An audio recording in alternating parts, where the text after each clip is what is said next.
betyder, at man er domineret af negative tanker. Man taler om, at vi har, sådan groft sagt, så har vi positive tanker, og vi har negative tanker. Og det er tankerne, der styrer de følelser, som vi er domineret af. Så hvis vi tænker negativt, så får vi negative tanker. Hvis vi tænker positivt, så får vi positive tanker. Det vil sige, negative tanker, så bliver vi triste, positivt, så bliver vi glade. Altså jeg tænker, at det er en lille smule vrede. Personen er en lille smule vred, tænker jeg. Det er det, jeg forstår ved ordet sur.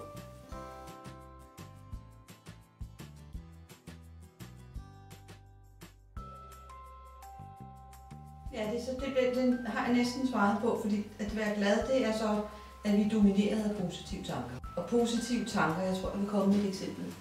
Det kan fx være, at vi tænker om os selv, jeg er okay, jeg er god nok. Så bliver vi automatisk glade. Hvorimod hvis vi tænker, at jeg duer ikke, jeg er ikke okay, jeg er ikke god nok, så bliver vi triste. Ja, jeg tænker, at det går godt. Jeg synes, det går godt, det som jeg har gang i. Jeg har det godt med mine omgivelser, jeg har det godt med min kone, jeg har det godt med mine venner. Jeg synes, de ting, som jeg har gang i dag, det er nogle gode ting. Det er en god dag i dag. Jeg har nogle gode ting, jeg vil gøre i dag.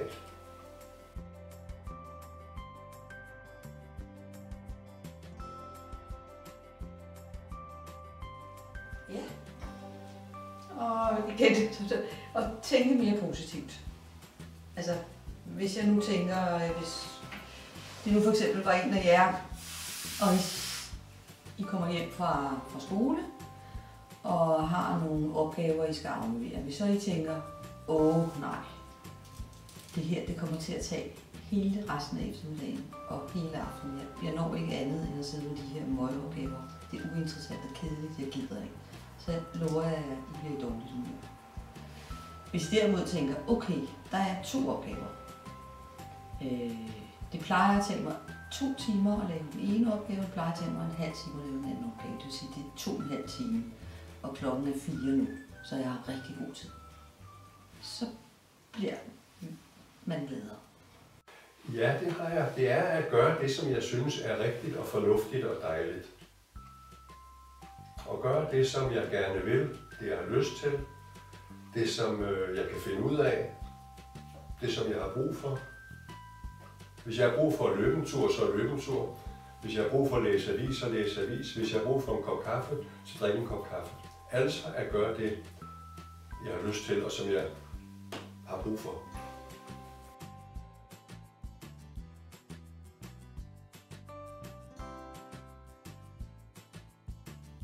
Først og fremmest at lytte.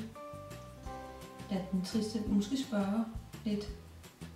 Du ser ud som om du går og hænger lidt, eller det virker som om du ikke har det så godt, eller ikke er i så godt humør.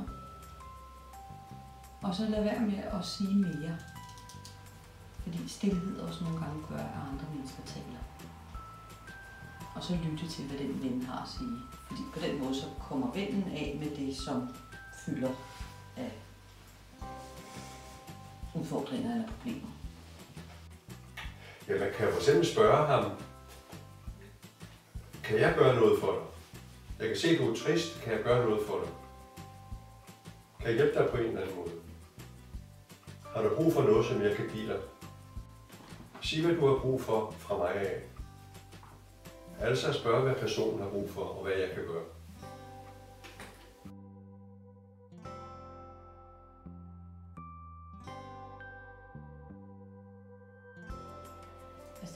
Altså, vi har et lystcenter i hjernen, som hvis det trigges, så bliver vi automatisk glade.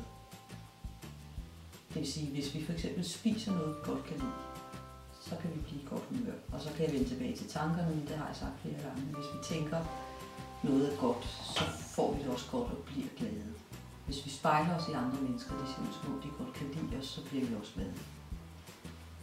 Ja, det er, man bliver glad, fordi det man har gang i, det lykkes. Man ved noget, hvad man gerne vil. og man kan gøre noget for at gå efter det.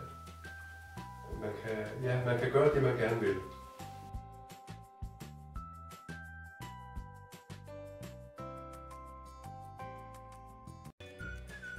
Jamen, vi bliver sure eller triste, især når vi ikke synes, vi kan leve op til de forventninger, vi har til os selv.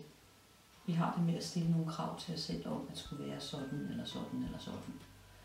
Og hvis vi ikke synes, vi kan opfylde de krav, så bliver vi rigtig dårligt humør. Der er et eller andet, som man bliver sur, og så betragter jeg jo sur som om, man er en lille smule vred, men vil ikke rigtig indrømme det. Så der er et eller andet, som går mig på. Der er noget, der irriterer mig. Der er noget, som jeg er utilfreds med. Der er noget, som ikke er helt rigtigt. Der er noget, som jeg synes, der er noget kludder. Og jeg får ikke gjort noget ved det.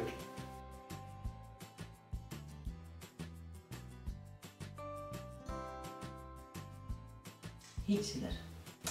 Altså god kost og motion, det hjælper, fordi altså, god kost kan også gå ind i vores lystcenter og gøre os rigtig glade. Motion, det er, der frigives nogle hormoner,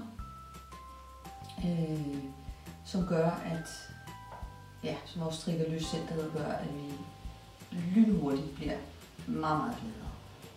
Ja, i den grad. Altså god kost er jo, der er jo noget, der er, hvis jeg kun spiser kager hele tiden, så tror jeg får det dårligt i min krop. Hvis jeg kun drikker sodavand hele tiden, så tror jeg får det dårligt i min krop. Hvis jeg spiser meget sukker, Coca-Cola og sodavand, og der er meget sukker i, så passer jeg ikke min krop. Og hvis ikke jeg passer min krop, så bliver jeg i dårlig humør. Jeg synes, det er vigtigt at passe sin krop. Motion er igen at passe sin krop. Motion er jo en del af det, der hedder at gøre det rigtige.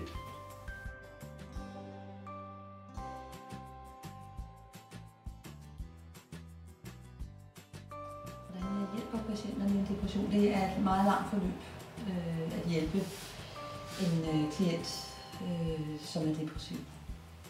Det kan godt tage et halvt år. Det kan også tage 3 måneder. Det kommer an på, hvor svær depressionen er. Men jeg prøver på at stille de rette spørgsmål. Jeg prøver på at forklare, hvad det egentlig vil sige at være depressiv. Og det ikke har noget at gøre med at være stærk eller svag. Men at depression er noget, der kommer efter, at vi i en lang periode har oplevet alt for meget belastning.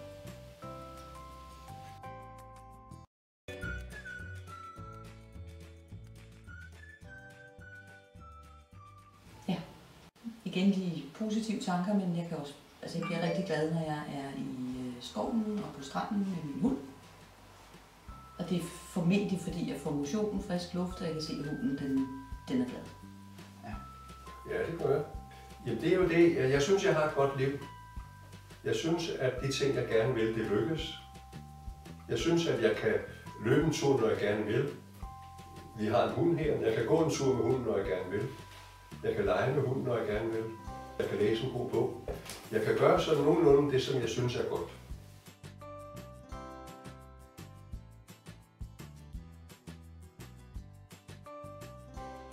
Ja, smerter påvirker kropslige smerter påvirker i den grad vores humør i negativ retning, og den her følelse af, at efter motionen, sollys virker også i retning af at blive glad.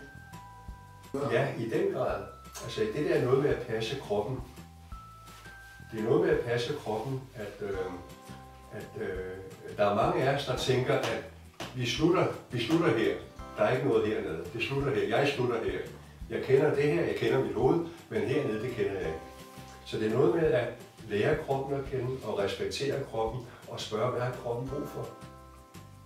Motion, noget gymnastik, noget løbe en tur, gå en tur, spille fodbold. Altså, hvad har kroppen brug for at gøre, og gøre det rigtige?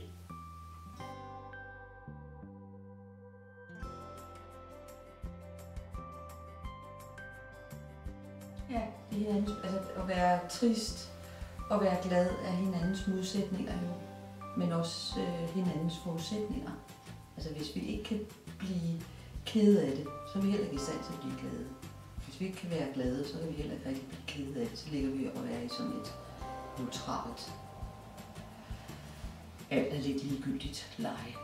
Mm.